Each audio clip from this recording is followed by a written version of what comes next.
Salut tout le monde, on espère que vous allez bien. Bienvenue dans ce nouvel épisode du Day to Day, le podcast présenté par le Démarque, l'Association des étudiants en marketing de l'Université Laval. On vous souhaite bonne écoute. Allô tout le monde, salut les filles, bon matin. Hello. Bonsoir. Welcome back sur le Day to Day.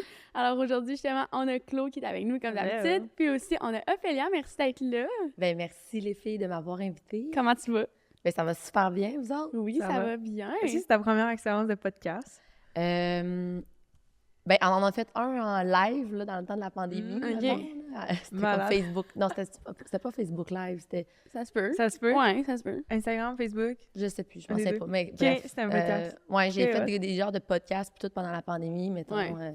Mais j'étais derrière mon ordinateur dans mon Ouais. bureau, À la genre. maison. Ah, ben Ouais, c'est c'est cool. Ben, en tout cas, mais comme je disais, merci d'être là, c'est vraiment cool. Fait que je sais pas si tu veux comme commencer par te présenter, nous dire un petit peu c'est ton background, puis là, qu'est-ce que tu fais présentement, pourquoi tu es ici avec nous aujourd'hui. Ben pourquoi je suis ici avec vous aujourd'hui, je le sais pas. Comment ça les filles? C'est à vous de me le dire. Maintenant, je niaise. Ben, je m'appelle Ophélia. Oui. Moi, je suis la propriétaire des succursales Men's Club, donc les barbershops Men's Club de la Ville de Québec, mais également, on a notre gamme de produits Men's Club. J'ai aussi la compagnie Case for You que j'ai sortie pendant la pandémie. Donc, voilà. Nice. Puis c'est quoi ton historique, là? T'es une entrepreneur? Ouais. Mais de où que ça part? De où ça part? Ben, en fait, moi, j'ai toujours été passionnée par la mode. Ma mère était designer de mode, donc en plus monoparentale, fait que je la suivais dans les défilés de mode puis tout ça. Mais j'ai toujours aussi eu le goût, je ne sais pas pourquoi, c'était à l'intérieur de moi, d'être une entrepreneur. Puis j'ai rapidement eu une passion pour la coiffure. Puis je me disais, ben je peux jumeler justement la mode, ma créativité, en même temps d'avoir, exemple, mon salon, puis tout ça. Fait que j'avais mon côté entrepreneurial qui pouvait se faire. Puis en même temps, qu'est-ce que j'aime aussi de la coiffure, c'est qu'il y avait les congrès de coiffure, donc on peut faire des shows, puis tout ça. Fait que j'avais vraiment comme tout le côté créatif. C'est pour ça que j'ai travaillé aussi pour le brand Fixmen pendant plusieurs années, qui était une gamme de produits distribués par Starbedor. Puis bien, justement, on organise le show au complet, fait que tout le côté créatif, la direction artistique du show, choisir les modèles, la musique, les vidéos qui vont être en arrière. Fait que tout ça, j'ai vraiment trippé. Fait que je trouve que c'est un beau domaine parce qu'on peut jumeler l'entrepreneuriat, le fashion, la créativité. Fait que c'est comme ça que ça a commencé. Puis par la suite, bien, quand j'ai voulu me lancer en affaires, moi, j'ai pas été à l'université. Je suis une personne qui est vraiment très autodidacte. Fait que j'ai regardé sur Internet tout ça, puis il y a Ressources Entreprises qui existent, qui aident justement les gens qui veulent se lancer en affaires. Donc, ils m'ont envoyé justement un modèle de plan d'affaires qui est utilisé à l'université. Donc, c'est le même modèle. Puis, ben j'avais un coach qui m'a aidé à faire tout mon plan d'affaires. Okay. Donc, avec le plan d'affaires, ben on est allé chercher du financement. J'ai ouvert mon premier barbershop à Le Bourgneuf. Et je pense que c'est après 8 mois, j'ai été choisie pour faire Dans l'œil du dragon, l'émission. Puis ça m'a donné vraiment beaucoup de visibilité, ce qui m'a permis de, 2 ans après, ouvrir la succursale de Sainte-Foy. Puis par la suite, ben, j'ai lancé 4 premiers produits. Et ensuite, ben là, je suis allée à l'Occupation Double. Là, je suis sortie de l'Occupation Double. Puis là, ben, il y a eu la pandémie. Fait que toutes les plantes sont tombées à l'eau one shot. C'est fou, hein? Fait que, vraiment, my God. Mais c'est hot, on dirait que genre justement, t'as tellement un parcours qui est diversifié, puis genre t'as tellement comme des intérêts partout, c'est vraiment nice, là. Fait que genre, good job for that. Ben merci. Puis, tu sais, mettons, en tout cas, genre, tu viens de mentionner l'œil du dragon. Moi, justement, je savais pas que t'étais allée là. Puis comment toi, t'as vécu ça? Comment tu t'es préparée pour ça? Puis genre, c'est quand même huge, là. Fait que comme, tu sais, mettons, la retombée que ça va avoir eu, ça ressemble à quoi pour toi, mettons? Ben, premièrement, c'était probablement la fois où j'étais le plus stressée de toute ma vie. Honnêtement, le moment avant de rentrer dans la salle, puis tu sais, c'est comment le show il est tourné, c'est vraiment comme, t'es en arrière, tu vois pas les dragons, ils voient vraiment pas pour, tu sais, c'est comme, tu sais, quand le drap, il descend, moi, je pense que je descendais les escaliers, puis là, ils te voient, là, tu sais, ils te regardent descendre les escaliers, puis ils savent pas, tu sais, c'est quoi que tu vas présenter ou whatever, puis tu vois les dragons. C'est vraiment intimidant, là, tu sais, c'est des entrepreneurs, puis c'est du monde que j'admirais beaucoup, fait que j'étais comme, genre, oh my God, genre, Tu devais être quand même jeune. Ouais, j'étais jeune. Je pense que j'avais genre 24 ans. Oh my Fait God. comment je me suis préparée? Bien, premièrement, j'ai fait les auditions. Ça avait vraiment bien été. Puis, tu sais, je veux pas, quand j'ai sorti, quand j'ai le Men's Club, en fait, moi, mon objectif premier, c'était de le standardiser puis faire des franchises. Okay. Puis c'est ça que j'ai présenté au Dragon. Fait que je me suis vraiment préparée. Puis j'en ai parlé avec mon avocat. Mon avocat, il écoutait beaucoup aussi ces émissions-là. Fait qu'il m'a comme coaché. Okay. Il a vraiment fait un plan. Puis tu sais, je l'ai répété. Puis là, ben, j'étais comme vraiment préparée. Fait que finalement, ça a vraiment bien été. J'étais vraiment contente. Puis aussi, à l'époque... Jadis. Ça comme ça fait genre 25 ans, là. Mais, tu sais quoi, j'allais dire? En tout cas, c'est ça. Mais c'est cool. Ouais. Puis t'avais-tu une question? Non, vas-y. OK, excuse, parce que t'avais comme l'air, mais réponds, eye contact. Mais ouais, ma question, c'était, t'as-tu, genre, les dragons, justement, ça a-tu été positif? Comment ils ont répondu à, justement, tout ton œuf? Ouais, c'est ça, ça a été vraiment positif. Honnêtement, le lendemain de mon téléphone, là, c'était comme... c'était fou, là, genre des investisseurs, c'était comme... des interviews, les nouvelles, la presse, puis tout ça, j'aurais dû un petit peu plus me préparer pour le après. Ouais. Exemple, m'embaucher une adjointe juste pour une journée répondre aux appels ou emails, puis ça, j'étais pas capable de fournir. Puis ça me donnerait une belle visibilité. Puis qu'est-ce que, tu sais, moi, dans le fond, j'avais le Men's Club de la ville de Québec, tu sais, à Montréal ou ailleurs, tu sais, c'était pas connu. Puis ça m'a donné une visibilité autre que la ville de Québec. OK. Très cool. Ouais. Je me suis fait offrir d'ailleurs de faire acheter le Men's Club pour faire des franchises. OK. Ouais. Puis j'ai refusé.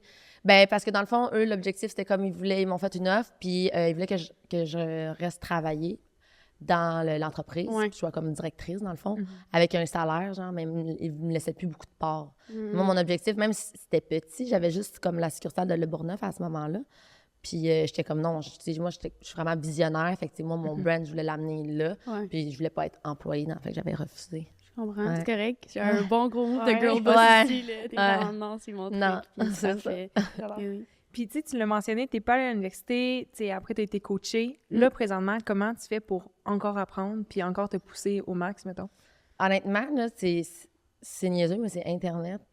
C'est pas niaiseux. Genre, je cherche tout sur Internet, puis des fois, genre, j'ai comme des buzz, puis je check whatever, je vais apprendre quelque chose. Là, on peut tout apprendre sur Internet. Puis moi, je suis vraiment, comme j'ai dit, autodidacte, fait que j'apprends là-dessus. Oui, c'est vraiment cool. Puis genre, t'aurais-tu, mettons, des conseils un petit peu pour, genre, nous, peut-être des étudiants, justement, qui veulent en apprendre plus? T'as-tu, genre, des ressources en particulier sur Internet? Puis t'es, genre, tu tapes sur YouTube, puis genre, c'est un Mais là, peu... c'est nice, là, toutes les affaires de AI. Je suis comme, oh, wow! Mais conseil en particulier, ben, tu sais, moi, je trouve que le côté, justement, apprentissage, puis tout ça, t'as comme toute la théorie, puis tout ça, mais c'est important d'être sur le terrain aussi. Ouais. Fait que, tu sais, même si je sais que c'est difficile, justement, de jumeler travail, université, mais je pense que c'est quand même bon, justement, au niveau de vos stages, d'aller sur le terrain, de diversifier aussi peut-être les entreprises où vous allez pour voir vraiment qu'est-ce qui vous intéresse. Je pense que c'est vraiment la meilleure façon. En tout cas, moi, c'est ma meilleure façon. Très bon conseil. Très bon conseil. Très hot. Puis là, on en a parlé un peu. Là, au début, tu as sorti 4 produits. Ouais. Là, récemment, tu as sorti une nouvelle gamme de produits. Ouais. Right? Ouais. Est-ce que tu peux nous parler de justement, c'était quoi le processus derrière ça? Ouais. Pourquoi tu as sorti ça aussi? Puis c'est toute la stratégie derrière? Ben, c'est vraiment un méchant processus. C'est sûr. Mais c'est ça, tu sais, dans le fond, il y a eu la pandémie. Fait que pendant 1 an, moi, j'ai tout stoppé, toutes les dépenses, tu sais, de Men's Club, tout le développement. On ouvrait les succursales, on les fermait, on savait pas où on s'en allait. Fait qu'on peut pas s'en aller dans un gros développement d'entreprise à ce moment-là quand c'est tellement incertain. Puis au moment où j'ai senti que c'était le bon timing, ben j'ai dit, bon, fait que là, je veux lancer mes produits. Qu'est-ce que je lance comme produit? Fait que tu pars de zéro. Tu sais, c'est quoi je vais lancer?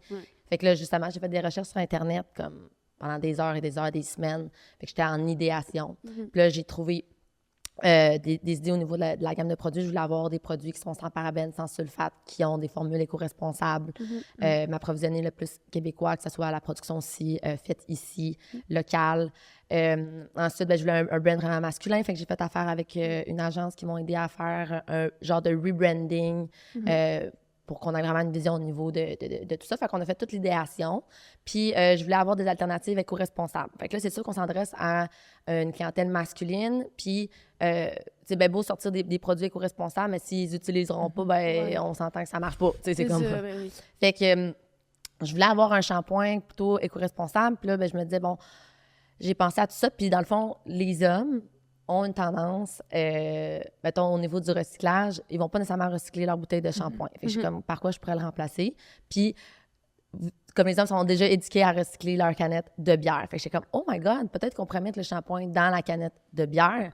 Puis autant qu'au niveau du brand, c'est comme tellement nice parce que comme c'est full masculin. Genre ma canette parce que je l'ai comme pas dit, mais genre, c'est un shampoing en canette. C'est tellement C'est bleu, vraiment, vraiment nice. Puis, ben, c'est comme le comportement des hommes, c'est comme un automatisme. Ils vont aller recycler la canette.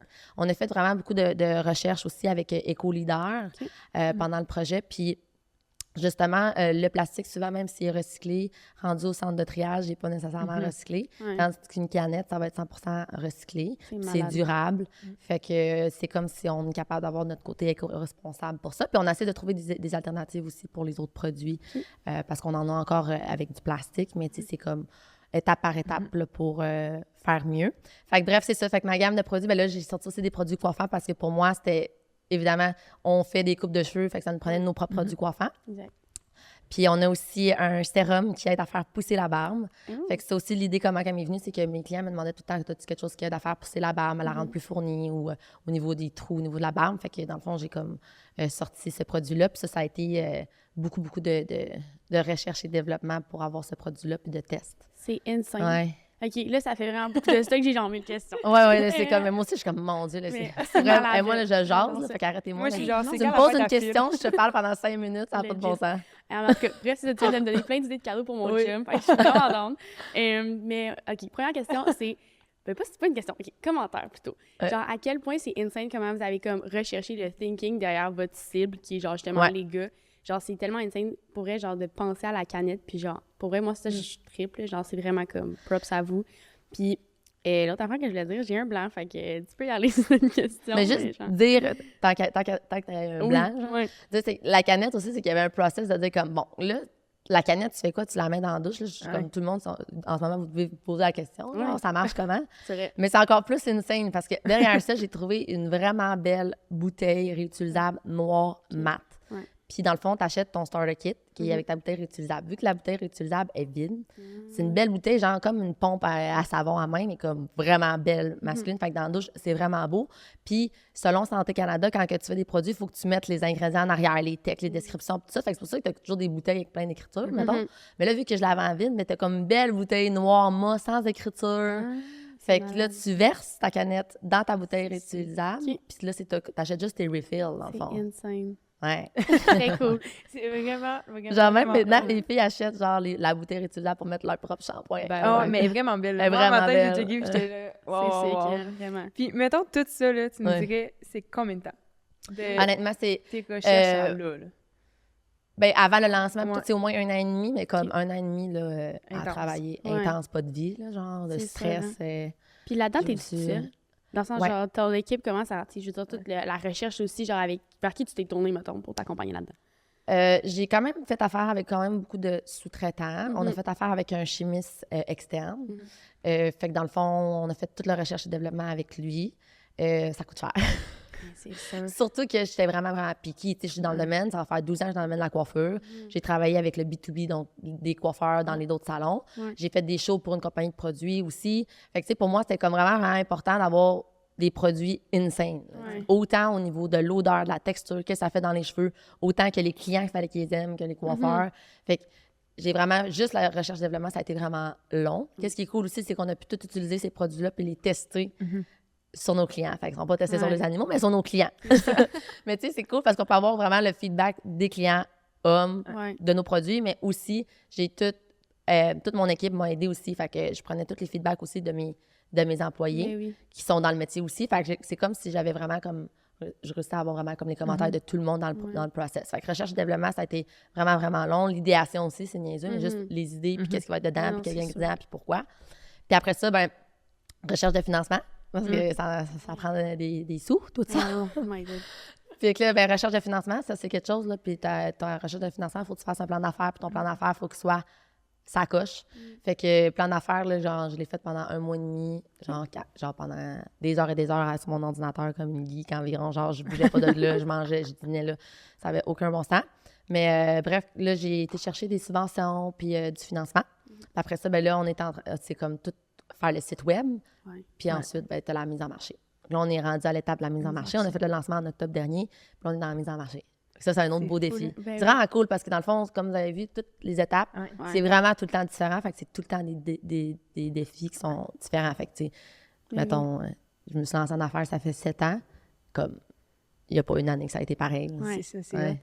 Tu sais, présentement, justement, les produits sont présents dans les succursales Men's Club. Ouais. Est-ce qu'ils sont présents ailleurs? Votre site web?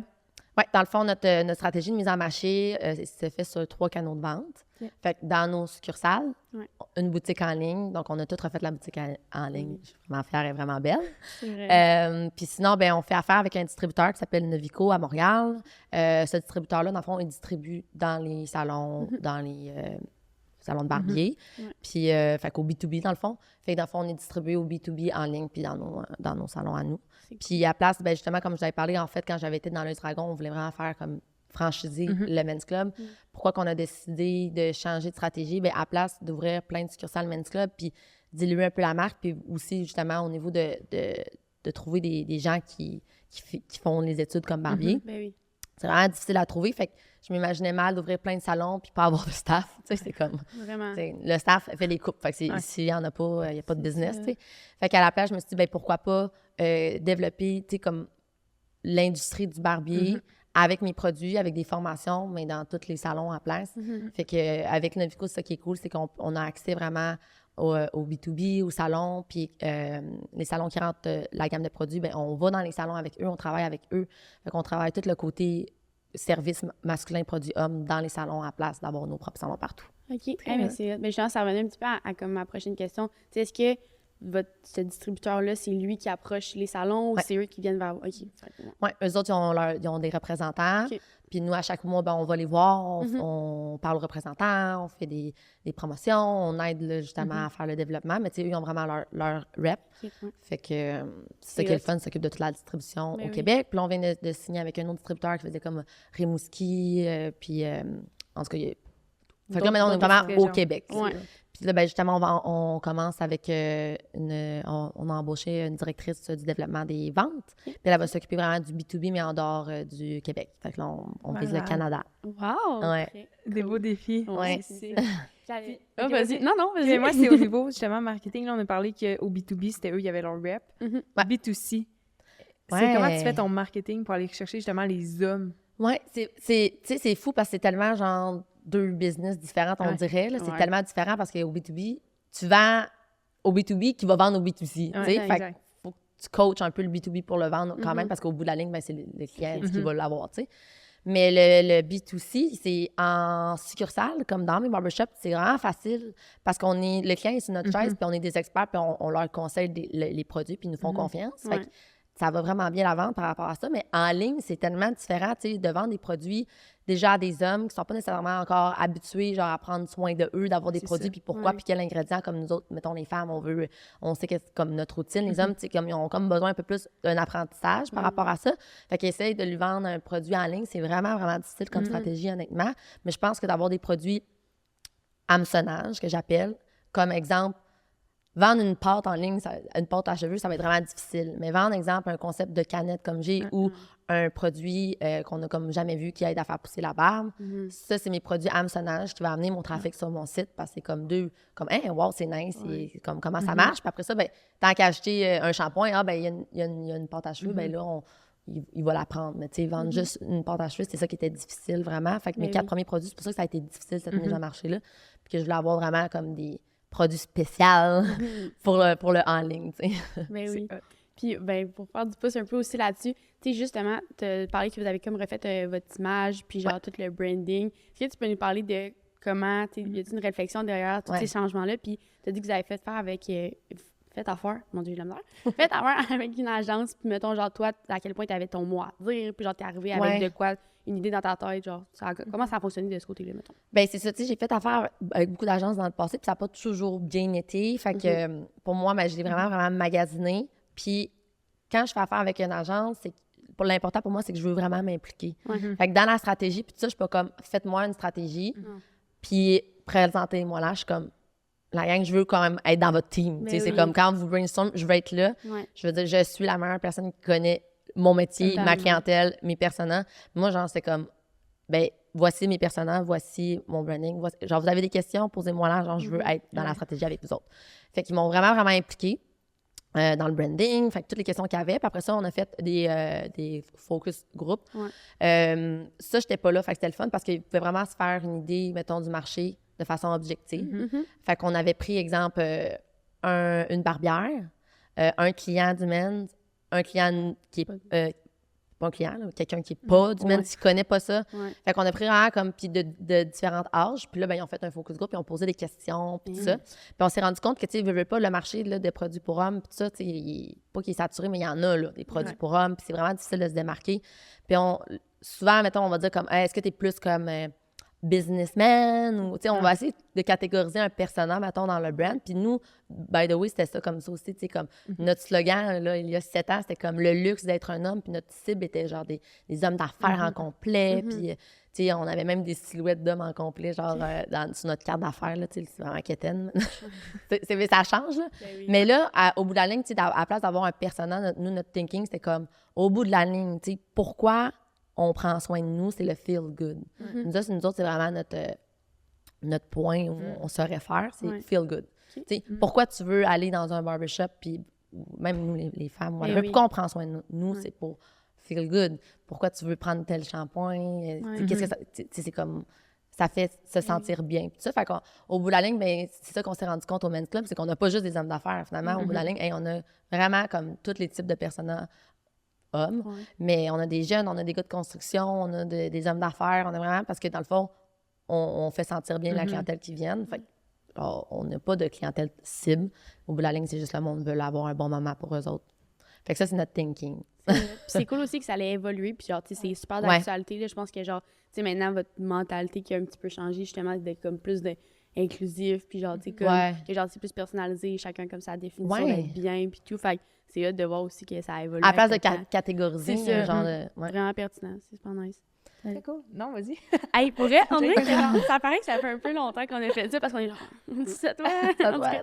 Mais qu'est-ce que j'allais dire? Ah oui, je reviens rapidement à l'agence. Aussi, c'est vraiment cool que justement, tu veuilles t'impliquer dans ce processus-là. Puis, tu sais, genre, c'est cool que tu t'amènes tes idées, tu sois, genre, justement, créative dans tout ça. Puis, par curiosité, on peut-tu savoir c'était quelle agence? Genre, c'est comme tu veux, c'est vraiment. Ben, c'est parce que c'est comme, je pense que ça sont comme séparés. Ah, ça se peut. Ben, il n'y a vraiment pas de stress. Il faut bouger, mais ouais. C'était juste ben par oui, curiosité. je peux le dire. Dans le fond, c'est l'agence Garden. OK. C'est à Québec? Ouais. Ah, ouais. Mais je pense que non, ce sont pas. C'est que l'équipe elle a peu changé, mais moi, j'ai vraiment été satisfaite. OK. Puis genre, j'ai fait affaire avec des agences. Et j'ai été insatisfaite. Je vais pas les nommer, ceux-là, par exemple. Mais genre, j'ai vraiment perdu beaucoup d'argent. C'est cher, des agences. J'ai vraiment perdu beaucoup d'argent. Puis eux autres, j'ai vraiment été satisfaite. Cool. Ils sont vraiment bons, ils étaient à l'écoute, ils étaient vraiment impliqués. Ben, on en prend note, mon Dieu, c'est le fun d'en savoir. C'est cool. Moi, j'ai peut-être une question au niveau de... Tu sais, parce que là, toi, t'as des produits, mais t'as aussi un service. Ouais. Fait que c'est quoi que tu fais plus la promotion? Est-ce que tu veux plus que les gens aillent en succursale pour justement qu'ils testent tes produits pour qu'après achètent tes produits comme t'as parlé? Ben en fait, c'est que moi, comment je vois ça un peu, là c'est que, mettons, j'ai mes 2 barbershops dans la ville de Québec, tu sais. Mais c'est pour ça qu'on a comme 2 sites web, puis c'est 2 stratégies différentes, parce que, tu sais, le client qui va aller sur mon site, qui vient de Montréal, ben, il s'en fout un peu de mon barbershop parce qu'il peut pas y aller. Fait que ça va être vraiment différent. Fait qu'on essaie vraiment de promouvoir les services, tout ça, dans la ville de Québec. Mais sinon, c'est plus un brand, tu sais. Men's Club, on veut être une communauté, c'est comme tout en lien avec l'industrie, tu sais, comme du bien-être, coiffure, homme, tout ça. Fait que c'est vraiment, Men's Club, on veut être un brand plus. Fait que les services, on va les promouvoir vraiment à Québec, mais sinon, le reste, c'est comme vraiment plus produits, formation, nos réseaux sociaux, tout ça. Cool. Puis comment tu vois ça, être une femme dans le domaine un peu des hommes? Ouais. Je sais, là, c'est vraiment... by the way, on a eu un panel l'année passée sur les femmes en affaires, mais justement, comment tu vois ça? C'est un peu... Ben, c'est fou parce que quand j'ai commencé il y a 7 ans, tu sais, c'était comme... Il y avait juste des barbiers. Même encore, sur Google, t'écris barbière, ça a fait une erreur, là. Ah, ouais? Ouais. Mon Dieu, hey. Fait que... Faut que ça s'update, là, tout ça. Oui, c'est ça. Actualité, s'il vous plaît. Mais tu sais, autant... Tu sais, comme quand j'avais 24 ans, puis là, j'ai rencontré des hommes d'affaires, c'est vraiment intimidant. Puis je pense que, tu sais, ils en profitent aussi, là. C'est sûr. La petite jeune naïve, là, mettons. Ça. Fait que ça a été vraiment difficile. Mais Madame Henkel, elle m'a cassé en deux, là, comme quand je l'ai rencontrée, puis tout ça, là. Elle m'a géré ça. C'est comme, tu sais, faut que tu te tiennes droite, t'es de même, puis... Il y en a des requins dans le business, puis genre, tu veux être une girl boss, soit une girl... Puis elle avait vraiment changé mon thinking, puis je suis sortie de là. J'ai pleuré parce que j'ai pleuré au début, j'étais comme, mon Dieu, parce que c'était comme ça, c'est pas correct, de même, tu gères ça comme ça, là, mais au bout de la ligne, je pense que c'est ça qu'elle voulait, c'est de faire comme, hey, fille, genre, c'est un gros monde, là, l'entrepreneuriat, puis, fait que, tu sais, let's go, genre. Vraiment. Fait qu'au bout de la ligne, ça a été tellement bénéfique, genre, je suis comme, merci, Madame Anniken. Ça a changé ma vie. Mais sinon, l'autre côté aussi, c'est de barbier, dans le fond, c'est comme juste des hommes. Puis je me souviens que quand on a lancé nos salons, il y avait des barbiers qui disaient comme, mettons, meilleur que ta coiffeuse, ou des affaires de même, genre, ouais, c'était comme... c'est une quaiffeuse, c'est pas des barbiers, c'est comme, c'est pas la même affaire, mais comme ça a vraiment changé. Déjà, en 7 ans, il y a vraiment une belle amélioration. Cool. Mais tu sais, c'est vraiment, c'est chance. drôle, là, justement, hier, je regardais, je suis tombée sur une photo, puis j'avais comme plein de monde dans l'industrie du barbier, puis tout ça, puis j'étais comme, tout ça, puis c'était juste des gars. Oh my God! Ouais. Hey, mais c'est un beau challenge. Ouais, moi, j'aime ça. En vrai, je suis comme, let's go. Ouais. C'est vrai, moi, t'es encore plus girl boss. Ben, c'est ça que j'allais dire, sérieux. Genre, en tout cas, c'est fucking motivant. Ah, en tout cas, c'est super. J'allais sacrer, mais c'était vraiment pas ce que je voulais dire. Mais c'était juste pour dire que, genre, tu sais, c'est motivant aussi pour nous de voir que, genre, c'est faisable. Puis comme, tu sais, mettons, on rentre sur le marché du travail bientôt. Puis genre, oui, on le sait qu'il va y avoir des sharks. Puis il va y avoir, genre, des messieurs ou encore des madames aussi qui vont peut-être nous regarder de haut. Mais comme, c'est pas parce que t'as 24 ans que tu vaux rien non plus. Non, mais c'est ça. Puis, tu sais, honnêtement, je suis quand même, pas surprise, mais comme, tu sais, même si on est encore entré de beaucoup d'hommes, là, il y a la clientèle homme, mais je parle dans l'industrie, puis tout, ils sont vraiment respectueux. Puis à l'inverse, j'ai l'impression que tranquillement, pas vite, pas que ça va nous avantager, mais on va avoir des belles opportunités qui vont s'offrir à nous parce qu'on se démarque. Puis au bout de la ligne, je pense que les clients aiment ça, avoir aussi un service avec des femmes. Strictement professionnel. Non, mais tu sais, c'est vrai, c'est différent. C'est comme, c'est juste, c'est différent, mais il y en a eu des préférences, mais on essaye de stabiliser ça. Puis là, nous, on avait beaucoup de... Ça avait juste à donner comme ça parce qu'au niveau des CV, on avait beaucoup de femmes qui allaient porter leur CV, puis on avait nos embauches, c'était toutes des femmes. On est rendu avec 3 hommes. C'est le fun aussi parce que ça vient de balancer le tout. C'est cool. On a parlé au début dans l'œil du dragon. On a parlé qui a été quand même un moment qui a changé... le reste de ton parcours. Ouais. Mais il y a un autre moment. Oui. T'es allée encore une deuxième fois à la télévision. Ouais. Occupation double. Oui, Occupation double. Ouais. Ophélia OD. Ouais, est-ce qu'on peut savoir, c'est quoi qui t'a incité à aller à Occupation double? Puis c'est quoi les répercussions que ça a eu après pour ta business, Men's Club? Ouais.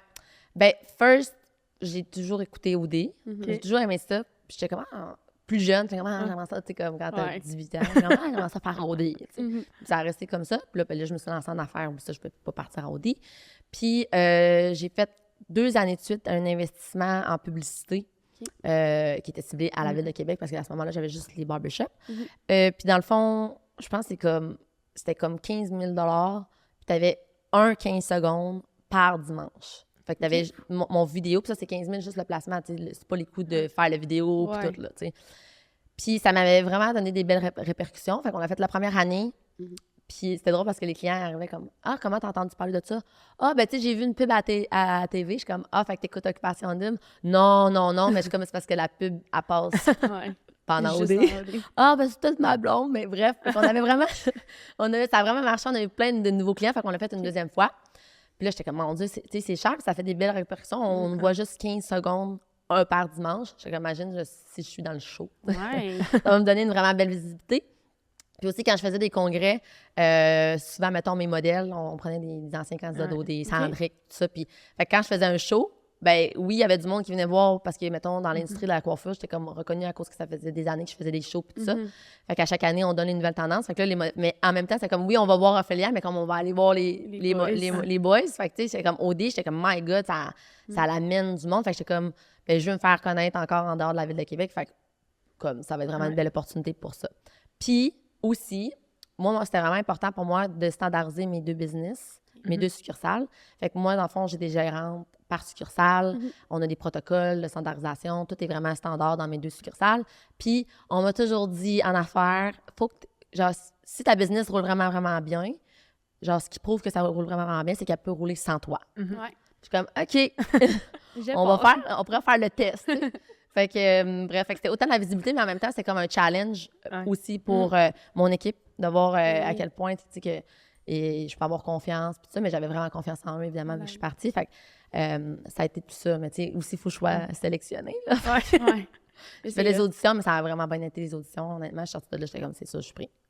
C'est vrai? Genre, je suis sortie de là, Puis genre, j'ai commencé à partir de mon audition de tout planifier, genre mes 3 mois. OK. Mais par exemple, je pensais pas que j'allais rester 3 mois. Là, mais au cas où, j'ai planifié mes 3 mois parce que moi, dans ma tête, j'étais comme, j'y vais. J'étais genre, j'avais un feeling, je le savais. Tu sais quand ça va bien aussi. La prod. La prod, comment ils réagissaient avec les questions. Puis tout. Fait que j'étais comme, je m'en bats au dé. C'est malade. On le fait. Mais ça n'a pas été facile. Ouais. Ça, j'allais dire. Non. Ça a-tu bien été, ici, les succursales, finalement? Ouais, les succursales, ça a vraiment bien été. Okay. Ouais. Ouais, fait que j'étais vraiment, vraiment contente. Je suis revenue, tout mon staff est encore là. Thank God. Ouais, thank God. Merci. Ouais, mais tu sais, plus de business. c'est vraiment stressant parce que, tu sais, autant que moi, tu sais, j'avais mes entreprises avant OD, fait que, tu sais, j'avais une réputation que j'avais bâtie, justement, pendant longtemps, que ce soit dans le milieu de la coiffure ou avec mes succursales, puis tout ça. J'ai fait dans l'œil du dragon, tu sais, on s'entend que c'est vraiment 2 styles d'émissions différentes. Fait que, tu sais, pour moi, j'étais comme, tu sais, si je vais là puis ça va pas bien, ça peut ne vraiment pas bien aller. Ouais. Fait que c'est sûr que c'est pour ça que aussi, dans l'émission, on me voit moins, mettons, parce que j'étais pas capable d'être 100% moi-même, tu sais. OK. Parce que je veux pas, tu sais, j'avais mes business, fait que, tu sais, j'avais tout le temps ça en tête. Il faut quand même que je reste un minimum professionnel. C'est sûr que là, t'es filmé 24/24, fait qu'à un moment donné, tu deviens quand même naturel, mais comme... Ouais. C'est ça garde tout ça un petit peu dans derrière de ta tête, de comme si tu fais de quoi qui convient pas, ça peut tellement servir vite contre toi. Puis justement, toi, tu sais, c'est pas comme quelqu'un un peu plus no-name qui a justement pas de business, whatever, qui arrive à OD, ben au pire, oui, sa réputation, ça va devenir genre ses poches. Mais toi, c'est parce que t'as un gros bagage. C'est vraiment un risque. Genre, tu sors de là, t'es comme, oh my God, j'espère. Mais j'étais vraiment contente parce que les articles, ça disait comme la girl boss de OD, l'entrepreneur. Puis, tu sais, ils ont vraiment mis l'accent là-dessus. Fait que j'étais vraiment contente parce que au bout de la ligne, c'est comme, je suis sortie de là, puis genre, j'avais encore mon titre d'entrepreneur et non genre, hey, je peux pas croire qu'elle a des business, là, tu veux, elle, tu sais, ça n'a pas sorti comme de même. Genre. Puis justement, le après OD. Ouais. Peux-tu nous en parler? Oh my God. First. Je suis sortie de là parce que j'ai resté les 3 mois. Tu sais, là-bas, il n'y a pas de cellulaire. On peut pas écrire. C'est coupé à 100%. Oui, puis tu sais, je suis entrepreneur, mais dans la vie, j'aime ça avoir le contrôle de mes affaires. Ben oui. Fait que, genre, je contrôle ma vie quand même. Fait que là-bas, t'as pas de contrôle zéro, là. Fait que la perte de contrôle est assez... Fait que je suis sortie de là tout fucké. C'est sûr. Puis là, genre, j'avais même pas mes mots de passe. Parce que moi, dans le fond, j'avais, à ce moment-là, tous mes mots de passe dans ma tête, tu sais. Mais après 3 mois, je les ai oubliés. Et genre, j'étais même pas capable d'ouvrir mon cellulaire, mon cloud.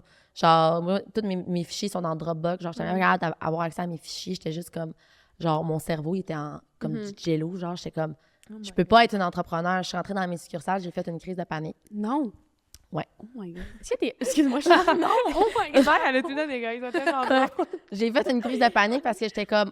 C'est comme si j'avais plus l'énergie ou tu sais, la flamme, genre, d'un entrepreneur. Puis comme... Tu sais, comme... Quand t'es entrepreneur, il y a des risques, il y a de l'argent, Puis tu sais, il faut que tu gères bien ton stress. Puis genre, j'ai tout le temps été solide, mais c'est comme je suis revenue puis j'étais pas capable de handle tout ça, genre. Mon staff, les clients, le monde qui me regarde, genre, ça fait 3 mois que, genre, j'ai pas accès à la réalité, genre, à la société environ. Fait que là, j'étais comme, oh my God. Fait que ça a comme pris 2-3 mois avant de réussir à retrouver ma flamme, tu sais, comme toute l'énergie que j'avais d'une entrepreneur.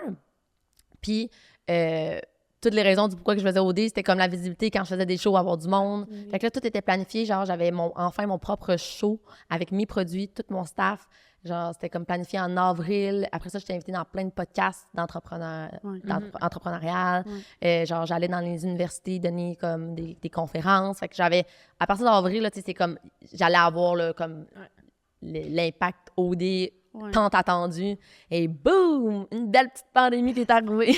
Et toutes les places sont tombées à l'eau, one shot. Impossible. Fait que genre, succursale fermée, plus de podcasts, conférences, puis genre, mon show annulé, genre, tout. Fait que genre, je me suis ramassée dans mon beau petit condo tout seul. Oh my God. Genre, qu'est-ce que je fais?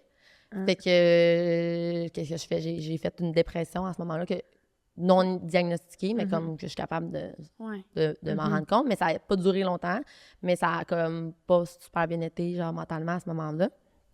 Sûrement que je suis pas la seule.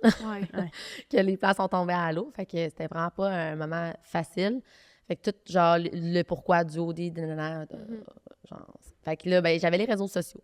Mais j'avais l'impression vraiment comme... Je savais pas quoi mettre de l'avant dans mes réseaux sociaux parce que moi, la personne que j'étais, c'était comme Men's Club, les shows, la coiffure.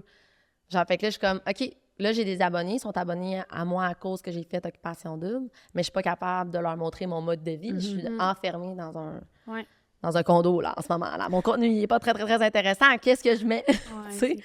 Fait que, bref, fait que là, après ça, là, c'est comme, j'ai réussi à justement, là, j'ai mis quand même des stories par rapport à la pandémie, des subventions qu'on pouvait avoir pour le milieu de la coiffure. Fait que j'ai réussi quand même à me démarquer, puis tout ça. Puis je ressens vraiment plus l'impact OD positif pour les business, tout ça, maintenant. OK.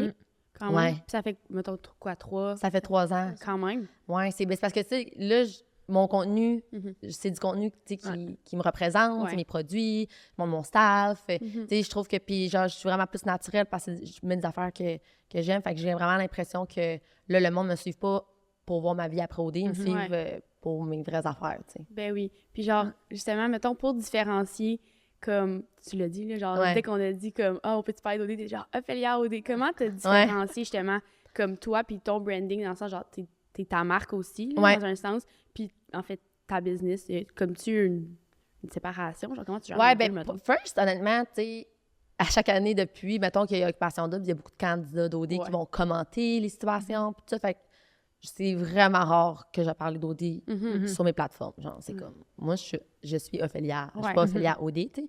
Mais en même temps, c'est correct. Mais le fait que j'en parle moins d'Occupation Double, mais ça me dérange pas d'en parler. Genre, je suis vraiment à l'aise d'en parler. Mais c'est juste, je vais pas comme... Aussi, je fais pas vraiment de collab. C'est vrai. Okay. Puis sur mes réseaux sociaux, je montre vraiment mon côté entrepreneurial. Fait que je pense que naturellement, ça s'est... Ça s'est fait dans le... Ouais. Ah, c'est cool. Parfait. Puis, mettons, t'as dit aussi que ça a été plus difficile, mettons, pour ton mental, puis genre de revenir. En tout cas, je sais pas si tu vas en parler, mais y a-tu un encadrement, genre, une fois que vous revenez à Québec? OK. Ouais. Ça devrait... Ben, comme t'as dit, oui. Puis, tu sais, on a un encadrement. Quand on sort des maisons, la prof vient te rencontrer, il te donne un portrait global. Bon, ben, mettons, toi, t'es la talente d'OD, toi, t'es perçue de même. Ils te font un topo de comment les gens te voient. Ils te préparent à quand tu vas arriver dans le public. On a accès à des psychologues payés par l'agence, par la prod. Fait qu'on a quand même un encadrement. D'ailleurs, moi, mettons, tu sais, moi, j'ai été comme la 4e couple éliminée, mais dans le fond, il y a juste eu le voyage, les 3 couples. Fait que nous, on est quand même jusqu'à la fin. On est arrivé au Québec en même temps. Fait qu'on est vraiment du début à la fin. Quand on est parti des maisons, puis on s'est fait éliminer, genre, les maisons, le monde, la prod, il rappait les maisons. C'est comme on emballe tout. Fait que j'ai vraiment été jusqu'à la fin. Fait que quand je suis arrivée, c'était comme le vendredi, blablabla. Et là, c'est comme on nous donne ton cellulaire. Le dimanche, c'était la finale OD. C'était au casino à ce moment-là. Le lundi, on tournait l'heure de vérité. Le mardi matin, je m'en vais dans mon char, je m'en vais dans mes business. Puis la prod était comme, honnêtement, on te déconseille vraiment d'aller tout de suite, genre, dans ta vie. Il faut que tu prennes un moment, genre, de décanter. Et moi, tout de suite après, je suis comme, non, je vais aller, voyons, il faut que j'aille voir mon staff, puis tout. Et j'arrive là-bas, crise de panique. J'ai pas écouté mon encadrement. Au moins, tu as eu un heads-up, là. Genre, c'est comme qu'ils t'ont prévenu. Ils sont habitués, là. Ça fait combien de saisons qu'ils font, je pense, qu'ils sont habitués. Il y a l'encadrement. Honnêtement, tout le monde a une expérience différente avec l'approche, j'ai l'impression. Tout le monde a leur histoire, leur bobo. Mais moi, j'ai une belle expérience avec eux autres. C'était quelle année déjà, toi? T'es quel pays? Afrique. Oui, c'est ça. On est chanceux. Moi, je pense que c'est la dernière que j'ai écoutée. C'était je pense aussi. Ou non, je pense que j'ai écouté Elle au Québec, mais... Elle était nice, notre saison. On avait vraiment genre des personnages, le monde, tout le monde était nice. C'est comme différent, ça brassait. Puis Afrique du Sud, wow. Malade. C'est tellement heureux. Est-ce que t'es encore proche déjà? Je sais que t'es encore proche de Camille. Oui, vraiment proche de Camille. Puis tu sais, dans les maisons, on était vraiment proches. Mais tu sais, c'était vraiment vrai, genre, mettons. Ça a juste vraiment cliqué. Autant qu'on est tellement différentes, mais autant que... on s'entend vraiment bien. C'est hot. On se balance. On est vraiment différents. Mais sinon, je parle encore vraiment beaucoup à Étienne, Louis, Kevin. Et on dirait que ça me rappelle. Moi aussi. Ça m'a réécouté, je pense. Je vais genre me binge-watch ça durant la relâche, je pense. Mais tu sais, moi, j'aime ça être one of the boys aussi. Fait que j'ai comme... Je parle quasiment plus aux gars de ma saison que les filles. Ouais. C'est cool. Oui. Très hot. Claude, détrompe-moi, mais je pense qu'on est rendu à la question du podcast. C'est-à-dire, on le sait, notre podcast s'appelle le Day to Day. Fait est-ce que tu peux nous parler un peu de ton quotidien puis ton Day to Day ressemble à quoi? Ouais. c'est jamais pareil. Genre, j'aime pas la routine, ça paraît-tu? Mais honnêtement, mettons, en ce moment, exemple, ces temps-ci, ben, premièrement, je coiffe moins parce que au début, j'avais même de la misère à arrêter de prendre des clients. Fait que c'était comme juste, je travaillais juste trop d'heures. Ça avait juste aucun bon sens. J'avais plus de vie. Fait que là, mettons, je fais de la clientèle le jeudi, le vendredi. Le lundi, mardi, mercredi, j'appelle ça télétravail. J'ai juste besoin d'un ordi pour travailler. Fait que je me book tous mes meetings avec mes sous-traitants. On fait la stratégie des réseaux sociaux, la stratégie de mise en marché. Fait que c'est comme mes 3 journées meeting, travail. Fait que autant on fait le développement, la mise en marché, le marketing, qu'on fait l'administration, gestion RH. Genre, j'ai tous les titres. C'est fou, genre comptabilité, prévision, genre name it, là, genre je suis vraiment impliquée dans toutes les sphères de l'entreprise. C'est ce que j'aime. Fait que, tu sais, mettons, des fois, je suis comme, j'aurais aimé ça avoir un associé parce qu'il y a beaucoup de compagnies qui sont 2 puis ils se complètent vraiment, mais moi, je fais comme toutes. Je suis rendue avec une adjointe, fait que ça m'aide vraiment beaucoup. Administrative, fait que je donne... Moi, je lui donne les choses que j'aime pas faire. Elle aime ça, mais moi, je suis comme, OK. Mais fait que je suis vraiment impliquée dans toutes les sphères de l'entreprise. Fait que mon day-to-day est vraiment différent tout le temps. C'est cool. Puis je me garde le samedi, dimanche. C'est ça que j'allais dire. Oui, parce qu'avant, justement, j'avais pas de vie puis j'étais pas capable de balancer entre, mettons, toute mon entreprise puis ma vie privée. Puis j'étais comme, au bout de la ligne, genre, ça sert à quoi de travailler comme une folle si t'as pas de vie ou t'as pas de liberté? Hein? J'étais comme, ça n'a pas de bon sens. Fait que là, j'ai comme, faut que je prenne mes fins de semaine. Mes fins de semaine, genre, je ne travaille pas, je ne réponds pas à mes courriels, je regarde pas mes affaires. Puis mon chum, il me le dit, il dit à quel point c'est fou que t'es tellement, genre, impliqué dans ton entreprise la semaine, mais genre, la fin de semaine, t'es vraiment capable de décrocher. Puis moi, c'est vraiment un mindset que je me suis mis. Je veux 100% décrocher, puis à la limite, le lundi, je vais arriver, je veux juste être plus en forme, plus motivée. Parce que si tu travailles tout le temps, mettons, mais... À la place tu condenses ça dans la semaine, la fin de semaine, t'es off, tu reviens, t'es comme yes. Même chose pour prendre des vacances, je me gêne pas de prendre des vacances. C'est parfait. J'ai l'impression que genre il y a tellement d'entrepreneurs qui devraient apprendre de ça. Genre, mettons, je vois juste mes parents genre dans ma tête, puis je suis comme quasiment eu des moments justement où genre ils arrêtaient pas, puis je suis comme les pauvres, fait en tout cas ça, j'en ai des clients qui sont en affaires puis sont comme moi ça fait 4 ans, j'ai pas pris de vacances, je travaille la fin de semaine, je suis comme tu sais moi j'ai lu un livre, ça s'appelle La semaine de 4 heures. Il t'apprend à tout automatiser pour que au bout de la ligne, le gars, il est riche puis il travaille juste 4 heures. C'est comme toutes des choses qui peuvent minimiser ton temps, mettons, ta gestion de temps. Puis comme lui, son thinking, c'est justement ça, c'est que tu peux tout condenser puis gérer tes tâches d'une bonne façon puis économiser du temps, mais garde tes fins de semaine. C'est pas obligé d'être fin de semaine, mais garde-toi du temps pour toi. Puis genre, optimise, mettons, ta gestion de temps de travail, mettons, en place. Beau mindset. J'adore. C'est vraiment un On livre. prend des notes. Le livre, là, il est insane. Là. OK. Ouais. Puis, mettons, les jours de semaine, tu travailles du 8 à 5 ou comme du 8 à 10? Du 7 à 7 environ. 7? Bon, peu de sens. Ben, tu sais... Pour moi, ça peut être quand même du travail parce que, genre, mettons, mon chum est comme, t'es sur TikTok, là. Le fameux TikTok. Moi, je suis comme, mais là, je suis rendue avec un TikTok. Men's Club, je veux développer le TikTok Men's Club, mais aussi mon TikTok à moi. Puis comme, faut que je regarde des TikTok puis voir. Fait que quand je regarde des TikTok, oui, des fois, là, on s'entend, là, genre, tu vas scroller puis c'est juste pour le divertissement. Mais je regarde toute la stratégie, tu sais, pour moi, il y a un thinking. Fait que, genre, je suis comme, oui, des fois, le soir, je peux faire, OK, ben là, je vais faire justement. Je vais aller sur TikTok, je vais regarder, là, je pogne des idées, là, je me mets des notes de des idées, tout ça. Mais tu sais, je calcule pas ça vraiment comme un travail. Ça. Fait que, tu sais, oui, je finis à 7, mais tu sais, ça se peut que dans la soirée, là, à la place d'écouter la télé, ben, je vais juste comme être sur mon ordi, faire des recherches, regarder des blogs. C'est vrai. Mais en même temps, quand t'es passionné, justement, tu ne comptes pas pour du travail. C'est ça. Je me dis que ça va. 100%. Oui. On arrive au dernier sujet du podcast. Juste voir, c'est quoi les futurs projets de Men's Club de toi? Est-ce que tu veux ouvrir d'autres brands? What's up? Ben, on en a pas beaucoup parlé, mais Case for You, tu sais, comme dans la pandémie, justement, quand tout a arrêté mes affaires de barbershop, ben là, je n'en ai pas parlé, mais j'ai sorti Case for You. Fait que ça m'a aidé, ça m'a, tu sais, comme, probablement à me divertir. Mais Case for You, après ça, quand j'ai lancé les produits, c'est comme si j'avais tellement pas de temps pour Case for You, c'est difficile là, d'avoir en plus un autre brand. Fait que ça a comme été mis un peu sur pause, mais là, c'est le fun parce que je vais avoir un nouvel associé. Je vais en reparler. Quand on va faire le lance, on va parler de la nouvelle, on va la partager. Mais c'est vraiment cool, honnêtement, pour Case4You, on a vraiment des beaux projets de développement.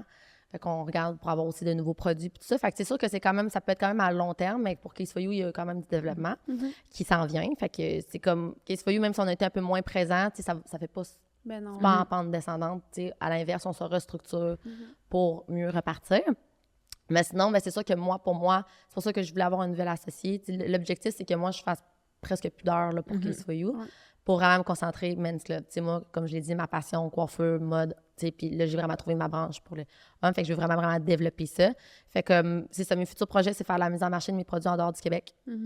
Vraiment m'occuper de la mise en marché aussi en ligne. Fait que, on est comme sur le terrain en ce moment, puis on s'attaque.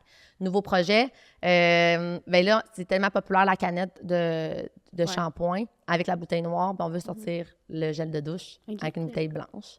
Fait que là, les hommes vont être mieux que nous autres, genre avec nos millions de bouteilles, ils vont avoir 2 belles bouteilles, genre une noire, une blanche, ils vont avoir leur gel de douche, puis... J'adore. Mais c'est ça, sinon, ça va être le développement de nouveaux produits, de la gamme, puis tout ça. Très cool. Mais comme, ça me tient occupé, là, genre, on n'en a pas parlé de l'approvisionnement tantôt, là, mais comme, c'est sûr, hein. L'approvisionnement, c'est un casse-tête, surtout depuis la pandémie, là. Ah ouais. Tabarouette. Ben là, on peut en parler un peu, de stock, ça ressemble à quoi? Qu'est-ce que tu veux dire? Ouais. Mais dans le fond, c'est un gros morceau. Ça, c'est un gros morceau. Ben, first of all, tu sais, comme toutes les matières premières. Et, fait que, tu sais, oui, c'est, mettons, on fait le produit à Québec, tout ça, mais tu sais, il y a plein de matières premières qui viennent de fournisseurs différents. Après ça, exemple, mettons, ma bouteille, ben là, tu la fais venir d'Asie, là, les bateaux, les délais. Là, il faut tout que tu calcules aussi quand est-ce que tu vas avoir besoin de refaire une autre production. Puis les minimums, les quantités sont vraiment énormes. Fait que tu peux pas faire comme, je vais juste faire 100 produits puis voir comment ça va. Non, c'est comme des investissements de milliers de dollars. Faut que tu fasses... Fait que ça, c'est vraiment difficile à avoir. Puis avec les délais puis tout ça. Puis oui, on a eu une rupture de stock justement parce que moi, dans le fond, j'avais fait faire ma production pour le lancement, mettons, octobre. Puis je m'étais dit, après ça, c'est Black Friday, Noël. Fait que genre, j'ai fait mes produits, puis genre, j'avais tout planifié pour ça. Puis en janvier, j'avais une nouvelle production qui arrivait. Puis j'ai été out of stock après 2 mois. Même pas, genre, au Black Friday, avant Noël, de mes starter kits, mes canettes, puis tout ça. Fait que genre, au moment, j'étais comme, oh my God. Fait que c'était un beau problème parce que dans le fond, j'avais planifié que cette quantité-là allait se vendre pour tout le moment jusqu'à Noël. Mais finalement, ça s'est vendu avant Noël. Fait que genre, le monde m'était comme, hey, tu sais, ton starter kit, puis tout, je veux le donner en cadeau. Il y en a plus. Il y en avait plus nulle part. Il y en avait plus dans les salons qu'on en avait vendu. On n'en avait plus dans mes salons ni en ligne. Genre, c'est comme, genre, j'avais même les reps qui étaient comme, hey, j'ai un salon, et des moments, on n'aurait pas juste un. Je suis comme, j'en ai juste pas. J'en ai juste plus. Je suis comme, vraiment, genre, le 5 janvier, j'ai reçu ma commande. Oh non. Ben, regarde. C'est ça. C'est un beau problème. Genre, t'es victime de ton succès. Nice job pour ça. C'est nice. Fait que là, ben, justement, vu que c'est un casse-tête l'approvisionnement, ben maintenant, je commande en grosse quantité. Fait que là, c'est tout stocké dans un entrepôt. Fait que là, j'en ai des milliers de bouteilles, de produits, puis tout. Là. Fait que là, je serais pas out of stock, mais aussi, ça me sauve du temps de gestion d'approvisionnement. Ben oui. C'est hot. Puis aussi, genre, en tout cas, j'ai aimé que, tu sais, genre, ça te tient à cœur de, comme, être au Québec, puis genre, de vraiment utiliser, comme, tout ce qui est, comme, plus local. Puis genre, l'aspect aussi de développement durable, je trouve que c'est vraiment hot. Fait que, bravo pour ça. Des formules éco-responsables. On essaie vraiment de... C'est important pour nous. Mais oui. Puis mettons, au Québec, est-ce qu'il y a une différence? Tu sais, souvent, on entend genre, c'est plus coûteux faire affaire ici ou quoi que ce soit. Est-ce que toi, tu le remarques dans cette industrie-là ou genre peut-être? Ben, dans le fond, c'est... Ben oui, c'est sûr que ça va plus être coûteux. C'est sûr qu'exemple, mettons, la bouteille de shampoing, mettons, la bouteille de plastique, mettons, ça vient tout de l'Asie, même tu fais affaire. Là, ils commencent à en avoir, mais comme, tu sais, c'est difficile que ça soit tout local. Moi, j'aimerais ça que ça soit tout local, mais il y a des affaires qui se font pas nécessairement local. Ça serait trop coûteux, mettons. Fait qu'il y a des matières premières qui viennent de l'extérieur, mais tout est fait ici. Que ce soit la recherche et le développement, l'embouteillage, les formules. On brasse tout ça à Montréal. On embouteille ça à Montréal. C'est cool. Fait que on essaie vraiment le plus possible d'être local, dans le fond. Vraiment. C'est vraiment... Ouais. Yeah, c'est plus facile aussi l'approvisionnement si c'est local aussi. T'as pas, le délai doit vraiment être moins long, puis genre tout ça. Là, fait que...